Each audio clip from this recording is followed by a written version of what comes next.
자, 우리 말씀의 제목은 아주 오늘은 짧습니다. 바울의 형제들이라는 제목으로 우리 사도행전 말씀을 계속 듣겠습니다. 어, 오늘 우리가 이제 다 전체를 읽지는 않았지만 21장을 펴서 이렇게 말씀을 보시면 어, 저자 누가가 그 바울 바울의 그 지금 선교 팀이죠. 바울의 팀이 여행하는 경로를 아주 자세하게 기록하고 있어요.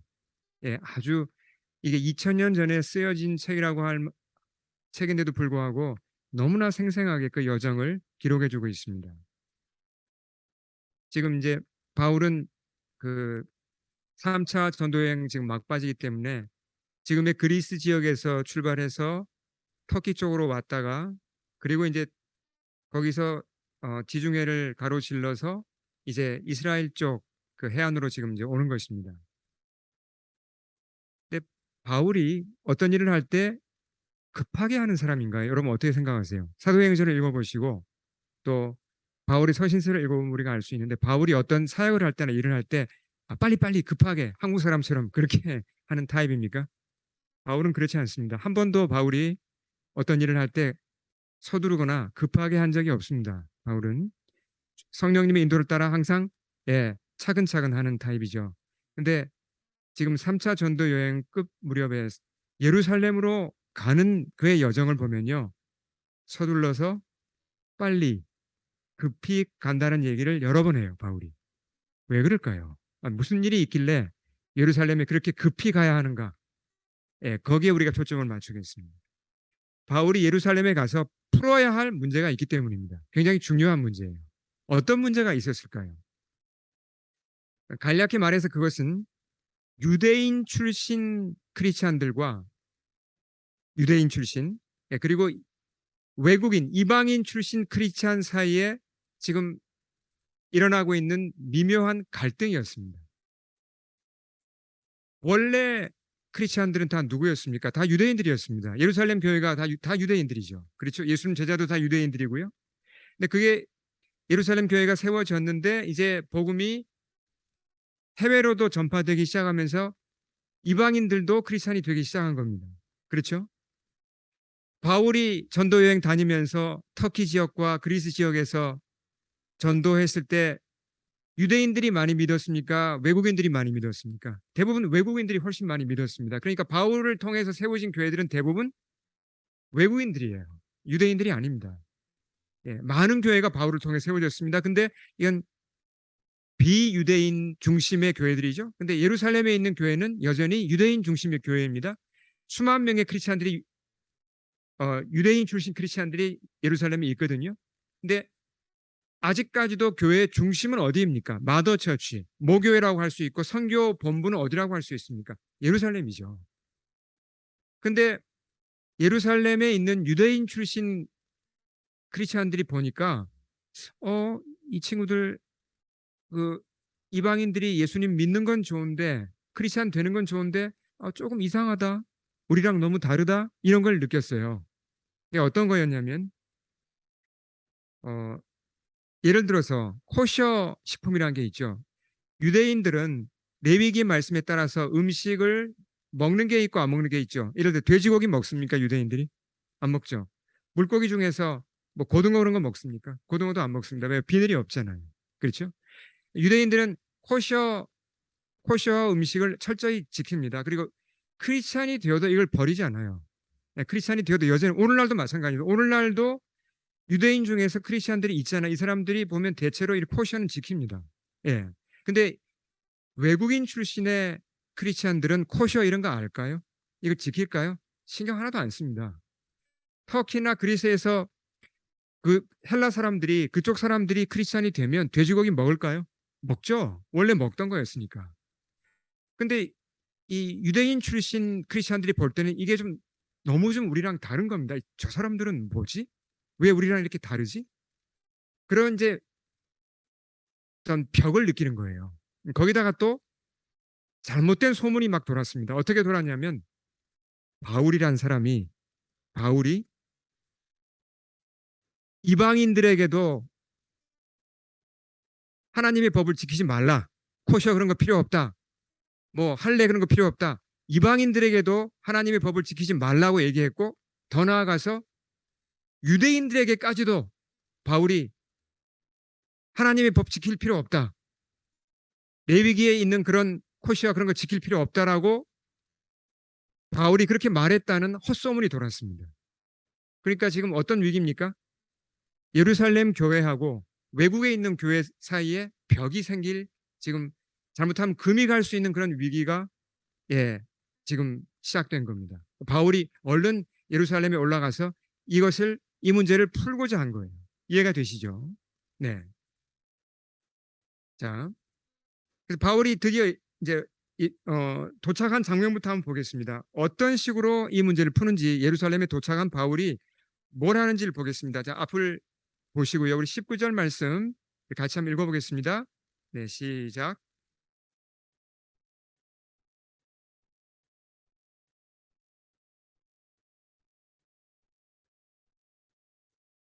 소상이 보고했다 그랬습니다. 어떤 일을요? 자, 바울이 그렇게 한 거죠. 예루살렘 리더들한테 여러분, 하나님께서 이 이방 땅에 세우신 교회, 그리스 지역과 소아시아 지역에 세운 교회에서 이런 일을 하셨습니다. 귀신 들린 사람 구원을 받았고 뭐 마술 하던 사람들이 책을 불태우고 놀라운 하나님의 일이 있었습니다. 많은 사람들이 구원받았습니다라고 소상하게 자세히 보고를 했어요. 이게 왜 중요합니까? 우리 교회도 예루살렘에 있는 당신들 교회와 전혀 다르지 않습니다. 우린 예수님 안에서 한 교회입니다. 그걸 알린 겁니다. 자세하게 그 보고함으로 말미암아 서로 나눈 거죠. 이에 그치지 않고 바울이 한 중요한 일이 뭐였냐면요. 어, 이방 땅에서 그러니까 지금의 그리스 지역에서 여러 교회들이 모은 헌금을 가지고 와서 예루살렘 교회에 전달했습니다. 그 당시 실제로 예루살렘 교회에는 가난한 사람들이 굉장히 많았어요. 아주 어려운 분들이 많았습니다. 그분들을 구제하기 위해서 헌금을 모아와서 상당한 액수였습니다. 그것을 전달한 거예요. 근데 이게 바울이 헌금을 모으는 과정이 쉽지 않았습니다. 이 스토리를 이제 우리가 좀 이게 비하인드 스토리를 좀 알 필요가 있어요. 헌금을 모으는 게 왜 쉽지 않냐 그러면은 유대인들은 헌금에 익숙합니다. 유대인들은 굳이 크리스찬이 안 되어도 구약에서 뭘 가르쳐요? 구약에서 당연히 11조 가르치고 감사 예물 드리는 거 가르치고 하기 때문에 유대인들은 뭐 헌금에 대해서 아주 기본을 잘 알고 있습니다. 그래서 유대인들이 크리스찬이 되니까 사도행전 3장, 4장, 5장 보면 어떤 내용이 나옵니까? 초대교회가 세워졌을 때 유대인 출신 크리스찬들이 어떤 식으로 헌금을 했습니까? 아주 헌신적으로 헌금을 드렸습니다. 그런 얘기들이 많이 나오죠. 재산을 뭐 많은 것을 팔아서 교회에다가 드려서 구제하고 그런 일을 했잖아요. 근데 이방인 출신 예를 들어서 헬라 출신 뭐 소아시아 출신 이런 사람들은 구약을 모르잖아요. 그러니까 헌금에 대해서 바울이 가르쳐야 했습니다. 그 사람들을 가르쳐서 헌금을 하게 해서 그 헌금을 모아 와가지고 예루살렘에 있는 가난한 크리스찬들을 구제한 거예요. 이 장면이 이 이야기가 대단히 중요합니다. 왜 그러냐면 바울이 쓴 글들을 읽어보면 자 사도행전은 누가 기록했습니까? 사도행전 기록한 것은 바울이 아니라 누가가 기록했죠. 바울이 쓴 글들은 어떤 거죠? 우리가 잘 아는 대로 바울의 서신서들 로마서나 고린도 전후서 같은 이런 바울의 서신서를 보면 바울이 그 지역 사람들에게 고린도 지역 사람들에게 또는 뭐 빌립보 사람들 갈라디아 사람들에게 어떻게 헌금에 대해서 가르쳤는지가 잘 나옵니다. 이 부분을 우리가 이해하는 것이 이제 큰 아주 중요한 주제를 이해하는 데 도움이 되기 때문에 제가 좀 자세한 얘기를 좀 비하인드 스토리를 얘기를 드립니다. 자, 바울이 헌금에 대해서 가르칠 때 두 가지를 강조했어요. 우리가 헌금 그러면 좀 처음에 좀 부담을 가질 수 있지만 헌금이란 게 뭡니까? 결국은 하나님 사랑, 이웃 사랑의 중요한 표현입니다. 그렇잖아요. 예. 바울이 강조한 건 여러분 지금 예루살렘 교회에 가난한 사람들이 많습니다. 우리가 그 사람들을 도와야 됩니다. 구제하자고 해서 형제애를 호소하면서 그 사람들에게 헌금하자고 한 거죠. 그리고 또 선교해야 되니까 복음을 전해야 되니까 헌금하자고 설득을 한 겁니다. 그 부분을 한번 읽어보겠습니다. 고린도 후서예요. 그러니까 고린도 사람들에게 보낸 바울의 편지죠. 자, 같이 한번 읽어보겠습니다. 고린도 후서 8장 7절을 먼저 읽겠습니다. 시작. 여러분은 모든 일에 있어서 뛰어납니다. 곧 믿음에서, 말솜씨에서, 지식에서, 열성에서, 우리와 여러분 사이에 사랑에서 그러합니다. 여러분 이 은혜로운 활동에서도 뛰어나야 할 것입니다. 자, 이게 무슨 얘기입니까? 고린도 성도들이 예수 믿고 많이 성장했습니다. 어떤 부분에서 성장했죠? 믿음에서 성장했죠. 말솜씨도 성장했습니다. 성경 지식도 성장했습니다. 열성도 성장했고 사랑도 성장했는데 성장하지 못한 부분이 하나가 있습니다. 이게 뭐죠? 뭐라고 표현했습니까? 이 은혜로운 활동이라고 바울이 좀 간접적으로 표현한 게 이게 뭐예요? 이게 헌금이에요. 여러분 헌금 생활에 대해서는 아직 미숙합니다. 이 얘기를 한 겁니다. 네, 헌금 생활도 성장해야 한다고 가르칩니다. 자, 그리고 바울이 이어서 이렇게 얘기를 합니다. 9절 유명한 말씀이죠. 같이 읽겠습니다. 시작. 여러분은 우리 주 예수 그리스도의 은혜를 알고 있습니다. 그리스도께서는 부요하나 여러분을 위하여 가난하게 되셨습니다. 그것은 그의 가난으로 여러분을 부요하게 하시려는 것입니다. 자, 그러니까 헌금을 드린다고 할 때 모델이 누굽니까? 원조 모델이 그리스도시라는 겁니다. 예수님이 우리 헌금을 드리는 것에 있어서 우리의 모델이죠. 그러니까 자신이 가진 것을 다른 사람에게 내어주는데 목적이 뭡니까? 그 사람을 살리는 것이고 그 사람의 필요를 채워줘서 풍성하게 만드는 거죠. 결핍된 사람을 풍성으로 이끌어주는 것입니다. 그게 헌금이죠. 그래서 예수님을 모델로 제시하면서 고린도 성도들에게도 여러분도 이걸 본받아야 됩니다. 우리가 지금 가난 가운데 있는 이 예루살렘 성도들을 그냥 둘 수 없습니다. 그분들을 위해서 우리가 헌금을 드려야 합니다라고 가르친 거예요. 예. 자, 이건 우리가 이제 크리스찬이라면 누구나 들어야 될 아주 중요한 진리이죠. 자, 그러면 바울의 가르침을 받은 고린도 교회나 이런 이쪽 이방 교회들이 헌금을 실제로 많이 했나요? 예루살렘 성도들을 위해서 헌금을 했나요? 그 기록이 로마서에 나와 있습니다.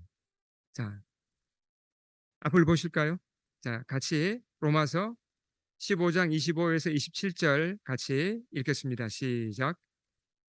그러나 지금 나는 성도들을 돕는 일로 예루살렘에 갑니다.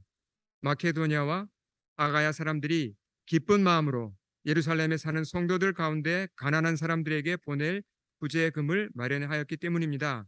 그들은 기쁜 마음으로 그렇게 하였습니다. 사실 그 고린도후서 8장, 9장 읽어보시면 어려움이 있었습니다. 헌금을 마련하는데 다 이해 못해서 좀 잘 못 따라온 사람도 있고, 근데 바울이 이들에게 잘 가르치고 설득을 해서 헌금을 하도록 한 겁니다. 이 은혜에 동참하도록 한 겁니다. 그래서 결국은 상당한 액수의 헌금이 모아졌고 그걸 가지고 지금 바울이 어디로 간다고 얘기합니까? 내가 이제 예루살렘으로 간다고 여기 기록되어 있죠. 예, 그게 사도행전 우리가 오늘 읽은 말씀이에요. 바울이 이 헌금을 가지고 지금 예루살렘 교회로 가고 있는 것입니다.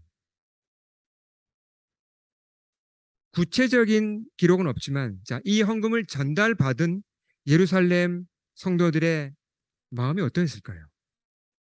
예루살렘 교회에 정말 가난한 사람들이 많았습니다. 그 사람들이 어느 날 갑자기 바울을 통해서 거액의 헌금이 전달되었고 자기들에게도 그 은혜가 주어졌습니다.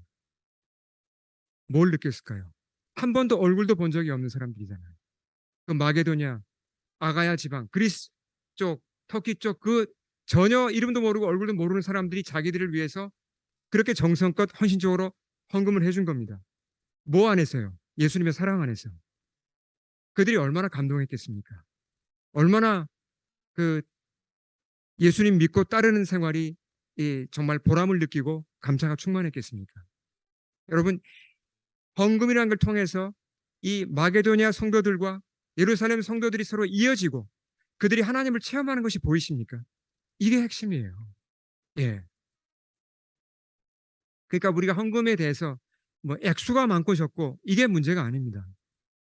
헌금의 이 기본 정신을 알아야 되고 이게 정말 이것이 우리의 영적인 이 풍요로움과 어떻게 관련되어 있는지 하나님을 경험하는 것과 어떻게 연결되어 있는지를 아는 게 중요하다는 것이죠. 제가 교회를 개척하고 1년이 아직 안 되었을 때 2010년이었습니다. 그때는 이제 여기 이제 초기에 계셨던 우리 교우님들이 계신데요.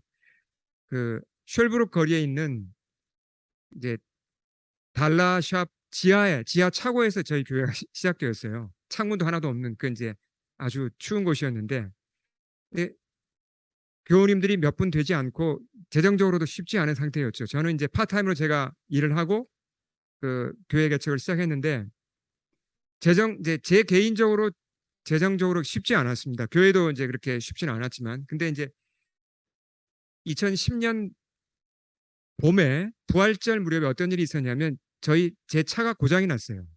심각한 고장이 나서 그 게러지에 갔더니 포기하시든지 차를 아니면 뭐 이제 뭐 이걸 수리하려면 뭐 어쨌든 그 1,000불 이상의 거액이 들었습니다. 뭐 거의 2,000불 가까이가 뭐 든다는 말을 이렇게 듣고 마음에 좀 이제 제가 어려움이 있었습니다. 이거 어떻게 해야 되나? 당장 수중에 돈은 없었습니다.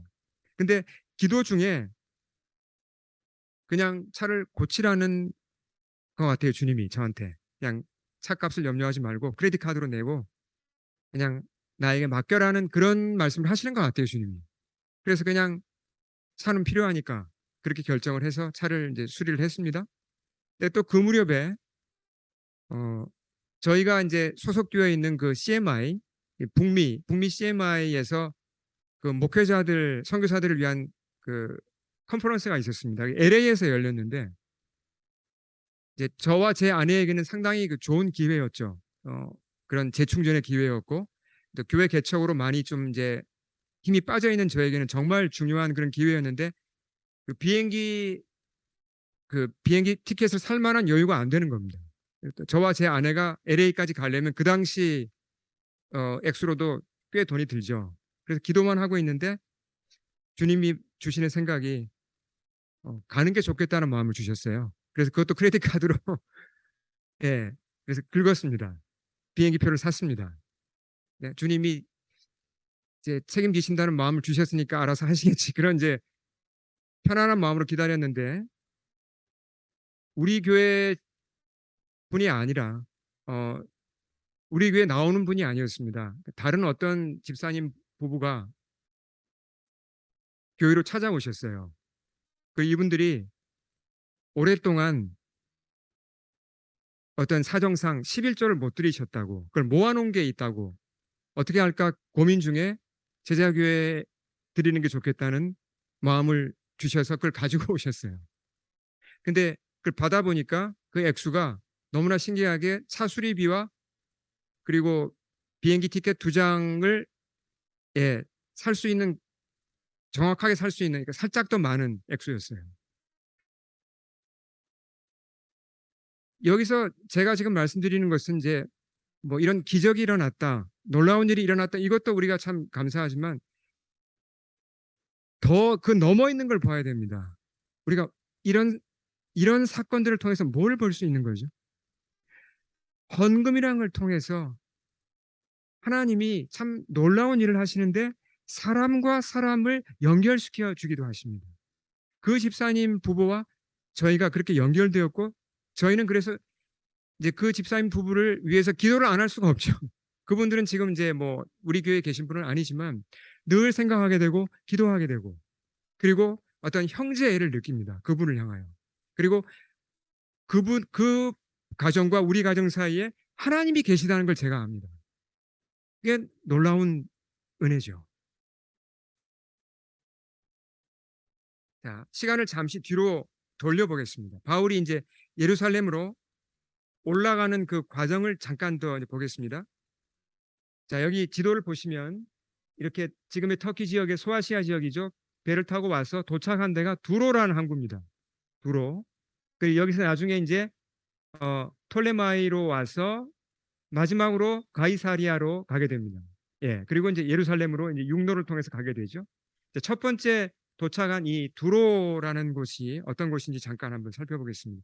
지금의 레바논 지역에 있죠. 두로는. 두로 그러면 여기 성경에서 많이 들어보셨죠. 두로가 뭘로 유명합니까? 두로. 두로는 원래 지중해에서 굉장히 유명한 항구입니다. 예. 그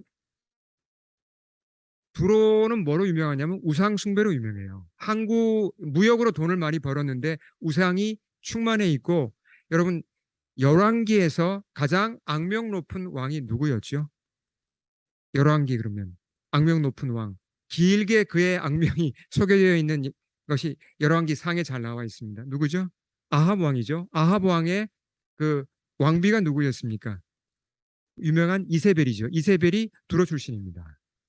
예, 그만큼 타락한 곳이에요. 영적으로는. 근데 이제 이 두로 땅에 교회가 세워졌습니다. 그리고 제자들이 있다 그랬어요. 제자들. 제자들이 누굽니까? 크리스찬들이죠. 제자들이 찾아왔어요. 바울이 왔다는 소리를 듣고. 그 두로의 크리스찬들이 일주일 동안 거기서 바울과 교제합니다. 얼마나 기쁨이 충만했겠습니까? 근데 두로에 있는 그 제자들이 자, 그렇게 이제 교제하고 떠나는 날. 근데 이제 성령님의 도우심으로 그 제자들 중에 미리 바울에게 일어날 일을 이렇게 성령님이 알려주세요. 바울이 예루살렘에 올라가게 되면 체포당할 거고 큰 시련을 당할 거다, 이걸 알려주십니다. 그러니까 그 두로의 크리스찬들은 너무 마음이 아픈 거죠. 바울을 막 만류합니다. 가지 말라고. 근데 바울은 가야죠. 예루살렘에서 할 일이 있으니까. 그러면서 일주일 교제 후에 그들이 떠나는 장면이, 바닷가에서 이별하는 장면이 5절 6절에 기록되어 있습니다. 정말 눈물 나지만 너무나 아름다운 장면이에요. 우리 같이 한번 읽겠습니다. 전 개인적으로 성경에서 제가 정말 아름답게 느끼는 장면 중에 하나예요. 같이 읽겠습니다. 5절 6절 시작. 지낸 후에 우리가 떠나갈새 그들이 다 그 처자와 함께 성문 밖까지 전송하거늘 우리가 바닷가에서 무릎을 꿇어 기도하고 서로 작별한 후 우리는 배에 오르고 그들은 집으로 돌아가니라. 자, 두로에 있는 이 크리스찬들이 유대인이었는지 아니면 이방이었는지는 분명하지 않습니다. 아마 섞여 있었겠죠. 근데 이 사람들이 바울하고 오랫동안 지낸 사람들은 아닐 겁니다. 왜냐하면 바울이 두로를 뭐 이렇게 자주 간 적이 없거든요.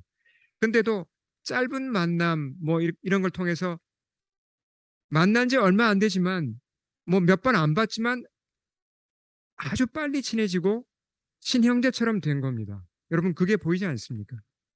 네. 그러니까 예수님 안에서는 이렇게 예수를 믿는다는 그 한 가지 공통점 때문에 빨리 친해지고 가까워지고 마음을 나누고 또 자신을 오픈하고 집을 오픈하고 이런 일이 가능하다는 것입니다. 이제 비록 헤어지지만 이제 이들이 왜 이렇게 슬피 웁니까? 처자까지 다 데리고 나와서 바울을 전송하잖아요. 이게 마지막이라는 걸 아니까. 이 땅에서는 마지막이라는 걸 아니까요. 그렇지만 천국에서 만날 소망이 있기 때문에 예, 그 소망을 붙잡고 바울을 이제 환송하는 것입니다. 바울이 이제 돌레마이를 지나서 가이사랴로 들어갑니다. 그 장면을 보겠습니다. 자, 이제 가이사랴에서 예루살렘은 그렇게 멀지 않죠. 8절을 우리 같이 크게 한번 읽겠습니다. 시작. 이튿날 떠나 가이사랴에 이르러 7 집사 중 하나인 전도자 빌립의 집에 들어가서 머무느니라. 가이사랴가 어떤 도시였는지 잠깐 한번 먼저 짚고 그 다음에 이 내용을 보겠습니다. 가이사가 누구죠? 가이사는 영어로 카이사르, 시저를 얘기하죠.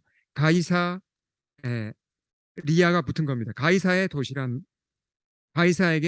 헌정된 도시란 얘기죠.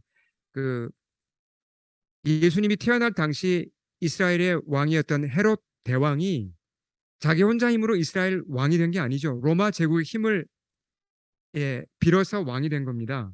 로마한테 굉장히 아부를 많이 했어요. 그래서 로마 황제 가이사 아구스토, 예, 그 어, 옥타비아누스죠. 그 가이사 아구스토의 이름을 도시에다가 이제 어, 붙여서 신도시를 로마식으로 건설하고 그 도시를 로마 황제 이름으로 그렇게 이제 세운 겁니다. 그 도시가 가이사랴예요. 그러니까 지금도 제가 영상을 보니까 뭐 상당히 많은 그 옛 모습이 그대로 남아 있습니다. 지중해가에 정말 아름다운 도시가 만들어졌죠. 로마식의 도시입니다. 이 가이사랴는 그 당시 국제 도시였어요. 로마인들과 이스라엘 사람들이 한데 어우러져 사는 그런 도시였죠. 근데 여기에 최초로 누가 가서 복음을 전합니까? 사도행전에 보시면 이때로부터 약 한 20년쯤 전에 가서 복음을 전하는 사람이 있습니다. 그 사람이 바로 빌립이에요. 예. 사도행전 8장에 나오죠. 어, 그 이후로 아마 빌립이 여기에 아마 살게 된 것 같아요. 아직까지 20년이 지난데도 여기 이제 살고 있죠. 자, 근데 누가 지금 빌립이 누구를 만났습니까? 바울을 만났잖아요. 빌립하고 바울이 악연이 있습니까? 어떻습니까? 서로 악연이죠. 어떤 악연입니까? 빌립이 누굽니까? 초대교회 7집사 중에 한 사람이잖아요. 새로운 리더 7명을 세웠는데 그 중에 한 사람이 스테판이었고 스테판이 아마 리더였을 겁니다. 이름이 제일 먼저 나오니까. 예. 그리고 빌립이 있죠. 정말 친한 동료였습니다. 절친이었습니다. 빌립과 스테판이. 근데 스테판이 돌에 맞아 죽잖아요. 그걸 누가 주도했습니까? 바울이 주도했잖아요. 그런 상황에서 빌립이 바울이 다시 왔다고 자기 집에 받아들이고 재워주고 교제할 수 있을까요? 이건 어려운 겁니다. 근데 빌립이 한 행동을 보면 어떠한 앙금도 없고 원한도 없고 다 용서되었다는 걸 알 수 있어요. 놀랍죠. 이게 예수님 안에서 가능한 것입니다. 지금 바울이 예루살렘으로 올라가는 이 과정에서 바울은 지금 예수님을 따라가고 있습니다. 예수님을 따라 예루살렘으로 올라가고 있습니다. 이 과정을 누가가 이렇게 기록하는 이유가 뭐예요? 지금 보면 이렇게 가이사랴에서 빌립과 교제하고 그 집과 교제하고 또 앞서 두로에서 또 돌레마이에서 이렇게 제자들을 만나서 교제하고 서로 정말 눈물을 흘리며 서로 기도해주고 이 모든 것들이 우리한테 뭘 얘기해 주는 겁니까? 예수님을 따라간다는 건요. 그냥 예수님만 따라가는 게 아닙니다. 예수님을 따라간다는 것은 이렇게 내 주위에 이제 형제 자매들이 생겼다는 걸 얘기하는 겁니다. 너무나 중요한 거죠. 네. 그리고 내 옆에 주님이 두신 이 형제 자매들이 얼마나 소중하고 얼마나 내게 큰 힘이 되는지 몰라요. 바울에게 그걸 보여주고 있잖아요. 그 예루살렘을 향하여 그가 이제 죽을지도 모르는데 그 올라가는 길에 그의 형제 자매들이 각 도시마다 나와서 그를 응원하고 그를 향한 사랑을 표현하고 그를 이렇게 서포트 해주면서 눈물로 기도해주면서 그와 함께 하죠. 이것이 예수님을 따라가는 크리스찬의 삶의 한 단면입니다. 예. 그래서 우리가 꼭 기억해야 됩니다. 예수를 따라간다는 게 뭔가 나 혼자 가는 게 아닙니다. 나 혼자 따라가는 건 잘못된 거예요. 주님을 잘 따라가면 반드시 내 옆에 형제 자매들이 생깁니다. 그리고 그들과의 교제가 정말 깊어요. 그 교제에서 주는 힘과 용기와 위로와 치유와 이런 것들이 정말 복되죠. 세상 어디에서도 받을 수 없는 것입니다. 끝으로 예, 또 제가 한 가지 주님 안에서 저의 형제에 대해서 그 한 부부를 소개하고 정리를 하겠습니다. 어, 제가 평신도 선교사로, 그러니까 자비랑 선교사로 제 아내와 함께 이제 그 프랑스에서 사역할 때 그 파송된 지 한 1년밖에 안 됐을 텐데 1993년으로 제가 기억하는데 동료 선교사 한 가정이 있었습니다. 예, 저도 그때 그 이제 어, 제 아내가 일을 하고 저는 이제 그때 이제 어학을 공부하고 있었고 그 제 친구 선교사도 마찬가지였습니다. 그 저보다 한 1년 한 몇 년 먼저 온 친구 동료 선교사였는데 형제 선교사는 공부를 하고 있었고 자매 선교사는 일을 하고 있었는데 이게 다 자비량이니까 사실 이게 어렵죠. 그 파리에서 그 집을 아파트를 렌트하고 또 사역하고 일하고 이게 참 쉬운 일이 아니지 않습니까? 렌트비도 비싼데. 근데 동료 선교사의 얼굴이 어두웠습니다. 근데 어느 날 이제 나눔을 하는데 나눔 시간에 정말 이제 어쩔 수 없이 얘기를 하더라고요. 자기가 지금 3개월치 렌트가 밀려 있다고. 낼 돈이 없다고. 이제 그건 이제 어떤 이제 그룹에서 그 얘기를 했습니다. 근데 그 말을 듣고 집에 왔는데 제 마음이 너무 불편했습니다. 근데 뭐 저희도 돈이 없었는데 마침 그때 어떤 경로로 저희 통장에 이제 평소에는 가지 힘들 만큼의 돈이 들어와 있었어요. 그게 약 3개월치 렌트쯤 되는 돈이었어요. 그 살짝 넘는 돈이었습니다. 근데 그 동료 선교사가 3개월치 렌트가 밀렸다고 하니까 제 아내와 의논하고 기도한 끝에 그걸 이제 수표를 써서 보냈습니다. 그리고 제가 이 수표를 보내지만 여기에 대해서는 앞으로 얘기하지 말라고. 이건 내가 보내는 게 아니라 주님이 마음을 주셔서 주님이 어떻게 이제 연결해 주신 거니까 더 이상 여기에 대해서는 언급 안 하면 좋겠다고 제가 그냥 수표를 보냈습니다. 근데 그분들도 제가 부탁을 했으니까 언급은 더 이상 아무 말도 제가 들은 건 없어요. 근데 이제 그냥 웃음으로 표시를 했죠, 저한테. 감사의 표시를. 예. 그 후로 시간이 흘렀습니다. 20년 정도 흘렸습니다. 2012년에 이제 교회 개척 초기였죠. 제가 그때 파트타임으로 일하던 몬트리올 대학 실험실에서 직장을 잃었어요. 예. 그래서 제 아내도 직장을 구해야 되고 그런 이제 과도기에 놓여 있었습니다. 그러니까 교회 전적으로 제가 재정을 의지하는 게 아니었기 때문에 이제 어려움이 있었죠. 근데 아무에게도 그 얘기를 하지 않았습니다. 예, 하나님께 기도만 했죠. 친구나 가족이나 어느 누구에게도 얘기를 하지 않았습니다. 근데 신기하게 하나님께서 어, 캐나다에서 또 유럽에서 한국에서 어, 오랜만에 연락하는 분들이 왜 이렇게 또 후원을 해주세요. 신기하게 그렇게 후원을 해주시더라고요. 저는 정말 알린 적이 없는데 그러면서 신기하게 그 엘리야에게 하나님이 까마귀를 통해서 양식을 공급하듯이 매달 생활비가 채워졌습니다. 근데 어느 날 통장에 거액의 상당히 많은 액수가 헌금이 들어왔어요. 이게 뭐지? 저는 도대체 이게 뭔지 이해를 할 수가 없었습니다. 알고 보니까 유로가 들어온 거예요. 유로가 이게 전환돼서 들어온 건데 20년 전에 저의 동료였던 그 선교사 가정이 여전히 이제 프랑스에 있는데 제가 얘기를 한 게 아닙니다. 저희 형편을. 근데 어, 저희 가정에 2달치 생활비 해당되는 그 헌금을 이제 개인 후원금을 보낸 거예요. 참 그래서 참 놀라운 일이 일어난 거죠. 그때 제가 이제 가장 감동하고 기뻤던 건 뭐냐면 2가지입니다. 하나는 하나님이 나를 아신다는 거예요. 정말 하나님이 나를 아시고 진짜 약속대로 나를 돌보신다는 것. 이걸 뼈저리게 그때 경험했고 그 다음부터는 뭐 그 전부터도 사실 제가 뭐 경제 문제로 이런 별로 안 했지만 남아있던 염려마저 완전히 다 사라졌습니다. 전혀 재정 문제에 대해서는 염려를 하지 않게 됐습니다. 하나님이 책임지신다고 하니까 책임지시는 거죠. 너희는 먼저 그의 나라와 그의 의를 구하라. 그리하면 이 모든 것을 너희에게 더하시리라고 약속하지 않으셨습니까? 2번째 체험한 건 뭐냐면 예수님 따른다는 게 예수님 따라가면 형제자매를 붙여주신다는 것. 이게 얼마나 복된 건지 전 그때 깊이 체험했습니다. 네. 예수님이 아니라면 제가 어떤 그런 친구를 만납니까? 제가 예수님이 아니라면 어떻게 여러분과 같은 교우님들을 만나겠습니까? 주님 따라가면서 우리가 함께 서로 기도하고 함께 예배드리고 또 크고 작은 도움을 함께 주고 함께 기도한다는 게 이게요. 절대로 작은 게 아닙니다.